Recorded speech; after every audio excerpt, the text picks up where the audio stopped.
الحلقة اللي فاتت عرفنا ايه هو التسويق. الحلقة ديت هنعرف امتى بنستخدم التسويق، ليه بنستخدم التسويق، مين هو اللي مسؤول عن التسويق، وازاي بيعمل التسويق.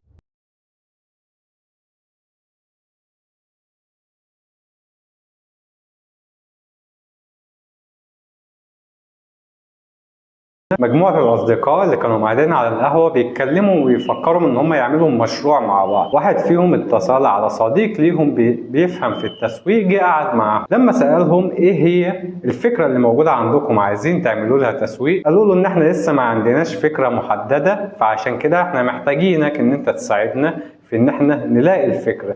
وعرفنا إيه التسويق هيفيدنا في إيه في المرحلة دي. التسويق أولاً بيجي قبل، هنلاقي ان في دراسة الجدوى 80% من دراسة الجدوى بنلاقي الدراسة التسويقية. الدراسة التسويقية بتبقى واخدة 80% من دراسة الجدوى. ليه؟ لان الدراسة التسويقية بيبقى فيها بنود وعناصر كتير، هي اللي بتعمل ابحاث وهي اللي بتعمل تحليل، هي اللي مسؤولة عن ان هي تعرف جدوى المشروع ده هينجح ولا مش هينجح، هي اللي مسؤولة عن ان هي تعرف العميل مين الشريحة اللي هتستخدم المنتج او الخدمة، والشريحة دي بتفكر في ايه، وازاي نخاطب الشريحة ديت، وازاي نوصل للشريحة دي. فبالتالي من هنا هو ده اللي بيحدد مراحل انتاج المنتج، هو دوت اللي بيحدد التسعير المناسب للمنتج، هو ده اللي بيحدد المكان اللي نقدر ان احنا نقدم فيه الخدمة والمنتج، هو ده اللي بيحدد طرق التواصل مع العميل، هو ده اللي بيحدد طرق توصيل الخدمة والمنتج للعميل. فاذا من هنا ان التسويق هو فيه بنود كتير جدا، علشان كده دراسة الجدوى بتبقى 80% منها هي الدراسة التسويقية. فإذا ده يعرفنا أهمية التسويق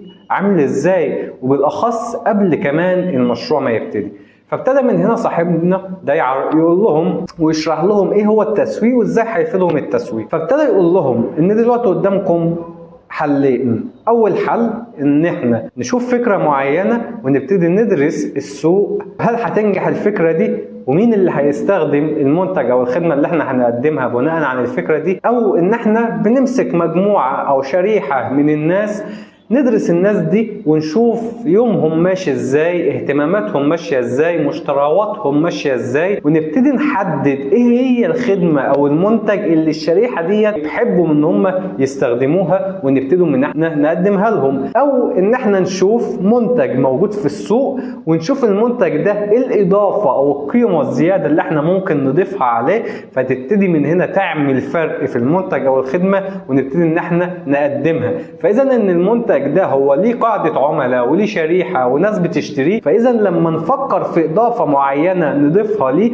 فإذا إحنا هنشتغل على الشريحة ديت وهنقدر نوصل للعميل بشكل أسرع. ففي كذا طريقة نقدر نحدد منها فكرة مناسبة علشان نقدر منها احنا نعمل منها مشروع. حابب أعرفكم إن احنا معانا راعي من أقوى المصانع اللي موجودة في مصر في صناعة العبوات البلاستيكية. مصنع لوج للعبوات البلاستيكية ومن أكبر المصانع اللي موجودة في مصر اللي صدرت المنتجات بتاعتها لأكثر من 20 دولة. مصنع لوج للعبوات البلاستيكية هو بيصنع أكثر من 800 فورمة لأشكال العبوات البلاستيكية. مصنع لوج للعبوات البلاستيكية هو بيخدم قطاعات كتير جدا في التصنيع، هو بيصنع عبوات للأدوية، بيصنع عبوات للمواد الغذائية، بيصنع عبوات لمستحضرات التجميل، للمنظفات، بيخدم قطاع كبير جدا في السوق المصري والدولي والعربي. ولو حابب تتواصل مع مصنع لوج اتصل بيهم على الأرقام اللي هتظهر على الشاشة، وهسيب لك الأرقام للتواصل بتاعتهم ورابط الصفحة بتاعتهم في وصف الفيديو.